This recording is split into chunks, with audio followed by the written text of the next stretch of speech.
Hi, I'm Nikki with today's Diabetes Tidbit, which is about sports and testing.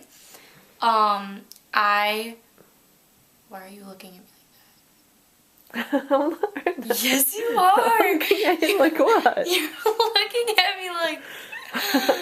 Okay, well, recently I started doing competitive cheerleading, which is a first for me, and that just was a lot more of exercise and more wreaking havoc on my blood sugars and stuff. So I always made sure that I tested before and after practice, and tested a lot with having so much exercise and everything. And one of the things that I did was right when I got out of school, I don't know about you, but I would just eat my dinner then. That way, I can give myself the full, insulin that I need to take for that. And then that way, by the time my practice comes, that I know, if I test before, then that's my blood sugar because the insulin has stopped working. So that's just one of the things that helped me, because I knew that, my blood sugars wouldn't be...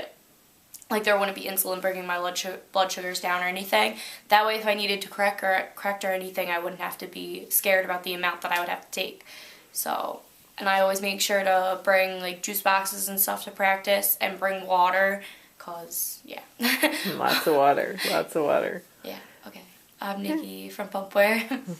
And what Nikki really is saying, too, is that, she gets out of school and she tests, and she usually, we have dinner for her before she goes to competitive cheer, because that's 3 hours later, so that her insulin has worked.